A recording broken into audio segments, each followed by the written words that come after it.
আমি অন্তপুরের মেয়ে, চিনবে না আমাকে। তোমার শেষ গল্পের বইটি পড়েছি শরৎবাবু, বাসি ফুলের মালা। তোমার নায়িকা অ্যালোকেশির মরণদশা ধরেছিল ৩৫ বছর বয়সে। ২৫ বছরের সঙ্গে ছিল তার রেশারেশি। দেখলেম তুমি মহদাশয় বটে, জিতিয়ে দিলে তাকে। নিজের কথা বলি, বয়স আমার অল্প। একজনের মন ছুঁয়েছিল আমার এই কাঁচা বয়সের মায়া, তাই জেনে পুলক লাগতো আমার দেহে। ভুলে গিয়েছিলেম অত্যন্ত সাধারণ মেয়ে আমি। আমার মতো এমন আছে হাজার হাজার মেয়ে, অল্প বয়সের মন্ত্র তাদের যৌবনে। তোমাকে দোহাই দিই, একটি সাধারণ মেয়ের গল্প লেখো তুমি। বড় দুঃখ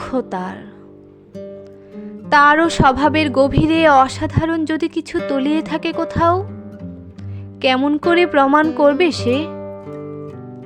এমন কজন মেলে যারা তা ধরতে পারে? কাঁচা বয়সের জাদু লাগে ওদের চোখে, মন যায় না সত্যের খোঁজে। আমরা বিকিয়ে যাই মরীচিকার দামে। কথাটা কেন উঠলো তা বলি। মনে করো তার নাম নরেশ। সে বলেছিল কেউ তার চোখে পড়েনি আমার মতো। এত বড় কথাটা বিশ্বাস করব যে সাহস হয় না, না করব যে এমন জোর কই। একদিন সে গেল বিলেতে, চিঠিপত্র পায় কখনো বা। মনে মনে ভাবি রামো রামো, এত মেয়েও আছে সে দেশে, এত তাদের ঠেলাঠেলি ভিড়, আর তারা কি সবাই অসামান্য? এত বুদ্ধি, এত উজ্জ্বলতা, তারা সবাই কি আবিষ্কার করেছে এক নরেশ সেনকে, স্বদেশে যার পরিচয় চাপা ছিল 10-এর মধ্যে? গেল মেলের চিঠিতে লিখেছে লিজির সঙ্গে গিয়েছিল সমুদ্রে নাইতে। বাঙালি কবির কবিতা কলাইন দিয়েছে তুলে, সেই যেখানে উর্বশী উঠছে সমুদ্র থেকে।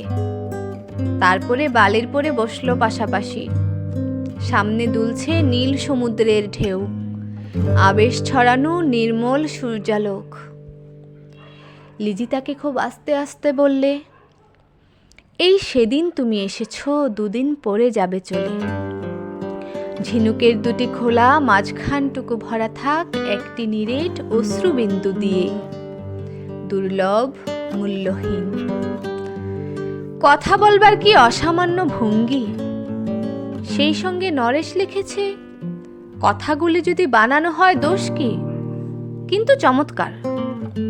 হিরে বসানো সোনার ফুল কি সত্য, তবু কি সত্য নয়? বুঝতেই পারছো, একটা তুলনার সংকেত ওর চিঠিতে অদৃশ্য কাঁটার মতো আমার বুকের কাছে বিধিয়ে দিয়ে জানায়, আমি অত্যন্ত সাধারণ মেয়ে। মূল্যবানকে পুরো মূল্য চুকিয়ে দিই এমন ধন নেই আমার হাতে। ওগো, না হয় তাই হলো, না হয় ঋণেই রইলেম চিরজীবন।